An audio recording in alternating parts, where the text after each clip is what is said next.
उत्तराखंड की केदारनाथ विधानसभा से बीजेपी विधायक आशा नौटियाल से एचएनएन ने खास बातचीत की, जिसमें उन्होंने बताया कि नगर निकाय चुनाव में भले ही उन्हें अपने गृह क्षेत्र में हार मिली हो, लेकिन उनके क्षेत्र में वोटिंग परसेंटेज बीजेपी का बड़ा है। वहीं उन्होंने कहा कि केदारनाथ यात्रा को लेकर बैठक की गई है।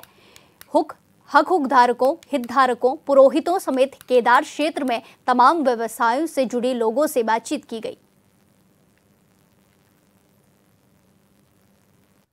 हमारे साथ बातचीत करने के लिए केदारनाथ विधानसभा से विधायक आशा नौटियाल जी हैं, उनसे बातचीत करते हैं। मैम, बहुत बहुत स्वागत है आपके चैनल पर। धन्यवाद।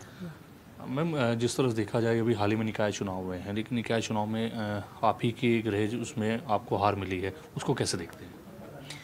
देखिए, उसे मैं हार तो नहीं कहूँगी, क्योंकि वहाँ पर एक हमारा ही जो इससे पहले नगर पंचायत के अध्यक्ष थे, उनकी अपना ही कोई उठ गया था, तो इस कारण से थोड़ा सा मतलब दिक्कत आई। लेकिन हम अगर दोनों के वोट मिला करके देखें तो 900 वोट हमारे हैं और उसको जीती माना जाता है, लेकिन इस कारण से थोड़ा वहाँ पे हम रह गए।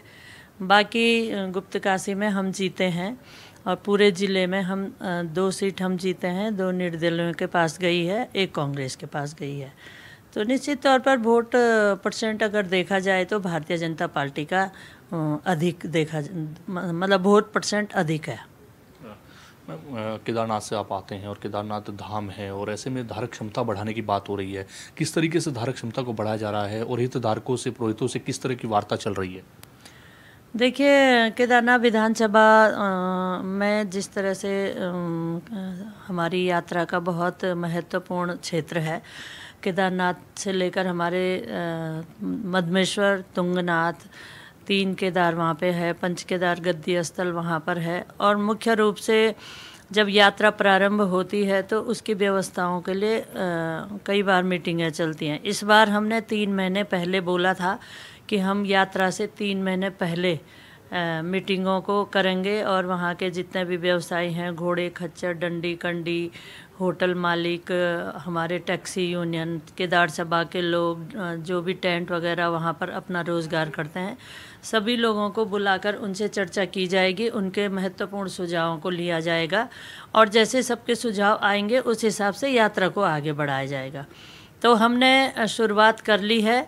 अभी यात्रा के लिए 4 महीने बाकी हैं, लेकिन हमने अभी से यात्रा की बैठक करना शुरू कर दिया। और जो हमारी प्रथम बैठक कल हुई है उसमें बहुत ही अधिक संख्या में बहुत लोगों ने अपने महत्वपूर्ण सुझाव दिए, जनप्रतिनिधियों ने और वहाँ के जितने भी लोग यात्रा से जुड़े हुए हैं उन लोगों ने।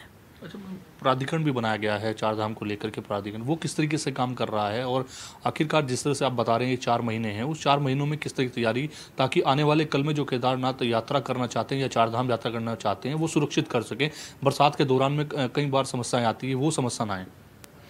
देखिए, प्राधिकरण अपना काम कर रहा है, और जो भी वहाँ पर मतलब प्राधिकरण के तहत जिस तरह के कार्य आते हैं, कोई यदि होटल बना रहा है तो वो पूरे प्रोसीजर के साथ उस होटल का निर्माण करे। वहाँ पर बहुत ज़्यादा पार्किंगों की दिक्कत है, तो पार्किंग के बारे में सब ने कहा है, और जिसके पास जितनी जगह जहाँ जिस गांव में भी है सब ने कहा कि हम देने के लिए तैयार हैं।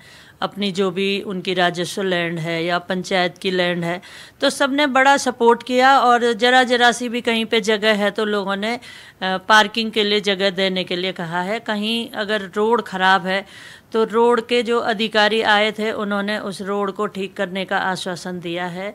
और जितने भी वहाँ पर होटल के व्यवसायी थे उन्होंने भी बहुत पॉजिटिव वे में बैठक को मतलब संपन्न करने का काम किया, और सब लोगों ने ये कहा कि यात्रा बहुत अच्छे ढंग से चले, तो इसमें सभी की जिम्मेदारी बहुत महत्वपूर्ण होती है।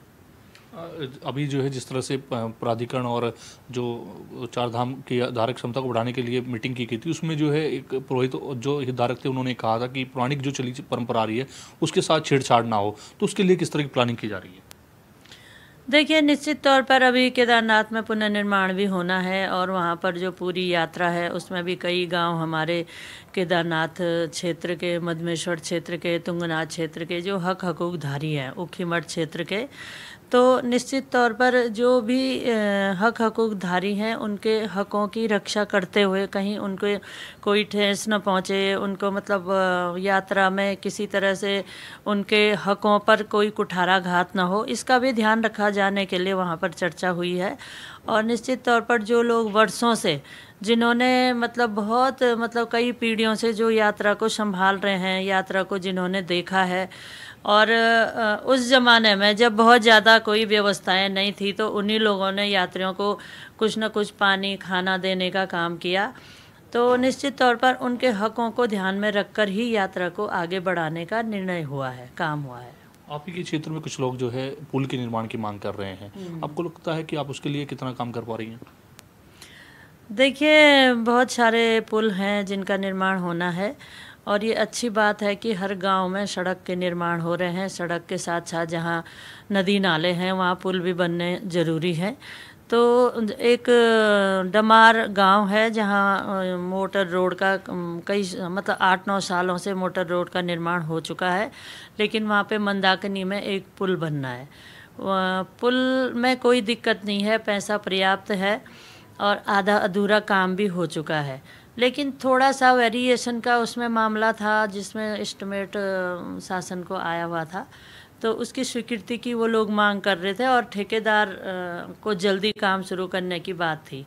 तो जो वेरिएशन का मामला था वो स्वीकृत हो चुका है, जिसके लिए मैं माननीय मुख्यमंत्री जी का बहुत बहुत धन्यवाद और आभार भी व्यक्त करूँगी आपके चैनल के माध्यम से।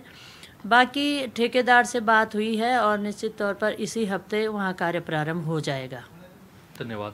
तो ये थी हमारे साथ केदारनाथ विधानसभा से विधायक आशा नौटियाल जी, जिन्होंने तमाम विषय पर अपनी बात रखी। उन्होंने कहा कि केदारनाथ में धारक क्षमता को बढ़ाने के लिए तमाम जो हितधारक हैं उनसे बातचीत की जा रही है। साथ ही आने वाले कल में जो यात्रा है वो सुरक्षित हो, उसके लिए लगातार काम किया जा रहा है और विकास के नए आयाम स्थापित हों, उसके लिए लगातार वो मेहनत करती नजर आ रही हैं। कैमरा पर्सन हरीश भट्ट के साथ मैं योगेश आर्य, HNN न्यूज़।